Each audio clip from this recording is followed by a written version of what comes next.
Bonjour à tous, bonjour à toutes, les joueurs de foot, les entraîneurs.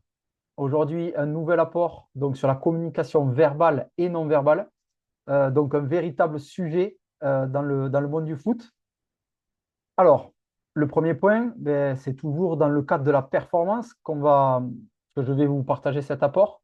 Et la performance, c'est égal à ton potentiel moins tes interférences. Et comme tu as pu le voir sur d'autres apports par rapport à la pyramide de Diels, il y a trois éléments déterminants pour performer. Ton environnement en premier, en deux, ton comportement, c'est ce qu'on va aborder aujourd'hui, et en trois, tes capacités. Donc aujourd'hui, on va se focaliser sur ton comportement et notamment ta communication verbale et non verbale. Alors, il y a trois types de communication. La communication verbale, c'est-à-dire les mots que tu vas utiliser, donc des mots plutôt positifs ou plutôt négatifs. Ensuite, tu as la communication non verbale, c'est tout ce qui va se passer avec ton corps, l'expression, la posture et l'apparence. Et enfin, tout ce qui est paraverbal, c'est le rythme que tu vas mettre dans ton allocution et le timbre et le volume de ta voix. Donc, ce qu'on peut remarquer, c'est que quand on communique, à 55%, le message va passer par ton physique. Donc, d'où l'importance du non-verbal. Ensuite, à 38%, on va retenir ta voix et à peine 7% les mots que tu vas utiliser. Donc, vous prenez tous et bien, et toutes bien en compte l'importance de la communication non verbale quand vous voulez transmettre des indications ou transmettre, bien entendu, votre communication qui, j'espère, sera positive un maximum.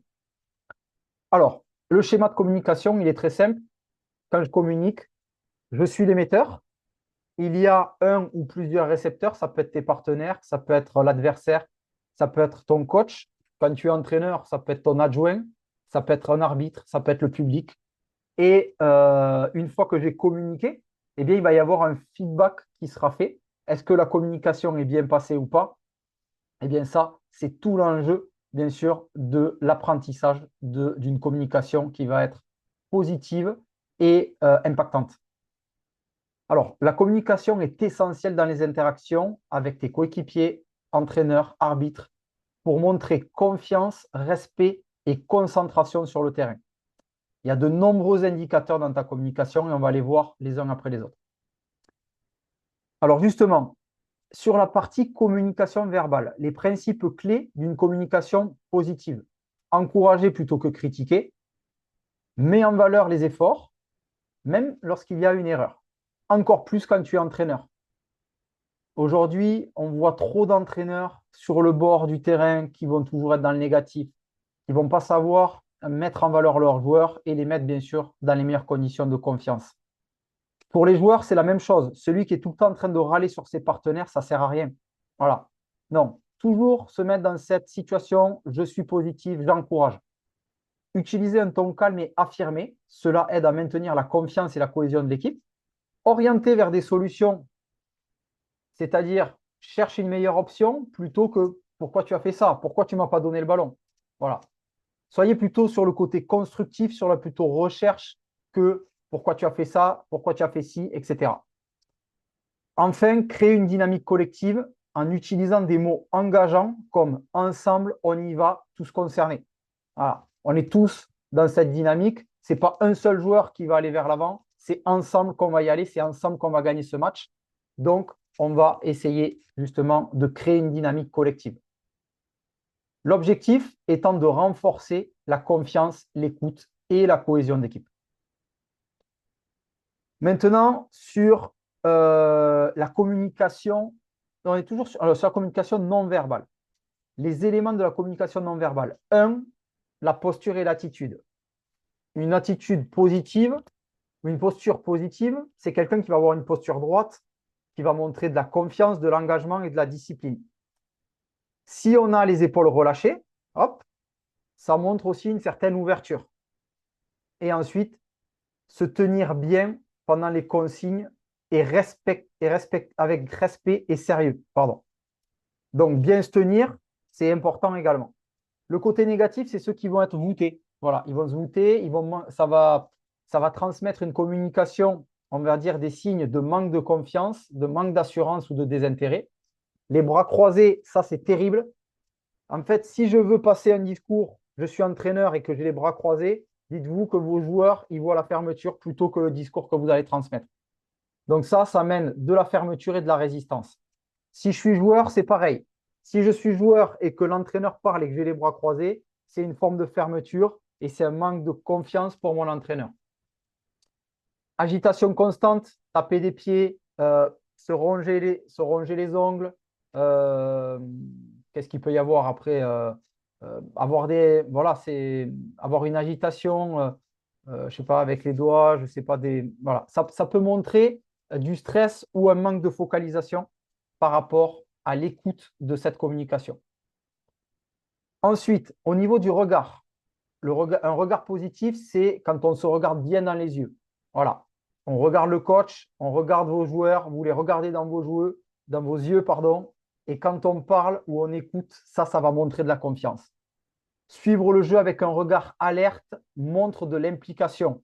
Voilà, je suis toujours prêt à regarder. Je ne veux pas subir, je ne vais pas me retourner. Non, je suis toujours voilà, en train d'observer.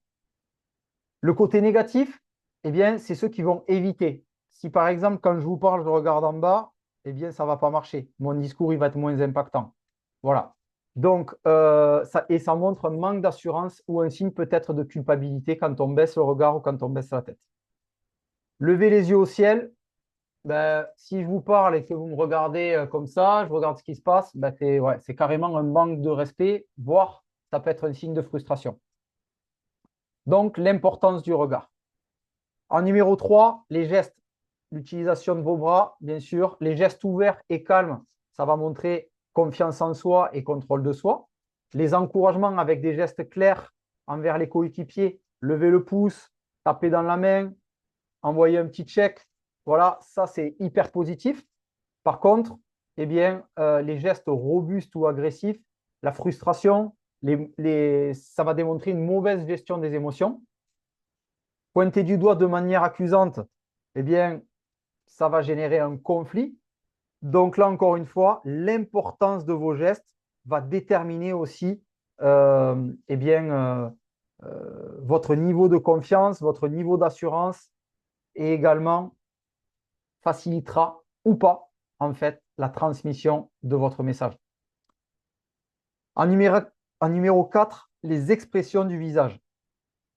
Sur le côté positif, ouais, le côté sourire, je suis souriant, je suis positif, je suis concentré, mais je positive, ça va amener du soutien à mon coéquipier. Visage neutre ou concentré, ça va faire sérieux, c'est aussi positif. Par contre, le côté négatif, où je vais faire des grimaces, j'aurai peut-être des rictus de colère, va encore une fois va montrer pardon, un manque de maîtrise émotionnelle. Un visage fermé, voilà, quand je fronce les sourcils en permanence, eh bien, ça va, ça va transmettre aussi un manque de communication avec l'équipe. Voilà. Tranquille. Voilà, votre visage, il est serein, il est neutre, il est concentré sur ce que vous voulez dire et le message va passer de manière impactante. Le langage corporel collectif, une équipe en bonne communication non verbale peut faire la différence. Se rapprocher après une erreur pour encourager, par exemple, ou célébrer ensemble les réussites. J'ai envie de dire que le côté célébrer ensemble les réussites, c'est ce qu'il y a de plus facile. Par contre, se rapprocher d'un partenaire, aller lui mettre une tape dans le dos parce qu'il vient de rater une occasion ou il baisse la tête pour l'encourager, ça, c'est beaucoup plus impactant. Voilà. Et ça, il y a beaucoup moins de joueurs qui vont le faire. De la même manière, quand tu es entraîneur. Si tu es entraîneur, bien sûr, taper dans les mains, c'est très, très bon pour tes joueurs, pour les mettre en confiance. Par contre, quand ils viennent de manquer quelque chose, quand ils viennent de rater quelque chose, et que toi, tu es capable, de par ta posture non verbale, de continuer à l'encourager pour lui dire, vas-y, c'est pas grave, continue, la prochaine fois, ça va passer. Là, oui, là, ça va être encore une fois une communication non verbale hyper positive, parce que avec tes gestes, tu vas lui montrer que c'est pas grave. Les comportements à éviter, s'isoler après une erreur, ben, notamment pour un joueur, je viens de rater une action, je baisse la tête et je reste dans mon coin plutôt que de me remettre rapidement dans le bloc. Montrer de la frustration envers les coéquipiers. Quelqu'un me parle, je ne l'écoute pas. Comme on l'a vu tout à l'heure, je ne l'écoute pas, je tourne la tête, je regarde ce qui se passe. Voilà, ça, c'est pas positif par rapport à l'équipe et à toi-même. Voilà, j'ai essayé d'être le plus concis possible. J'espère que cet apport va vraiment te donner des pistes de travail personnel par rapport à tes objectifs pour être beaucoup plus impactant, notamment avec ta communication non verbale, puisque tu retiens que c'est plus de 70% qui passe par le non verbal. Et de l'autre côté, sur la communication verbale, essaie d'être un maximum positif et constructif pour faire avancer les choses dans un objectif commun. Allez, je te dis à très bientôt pour un nouvel apport.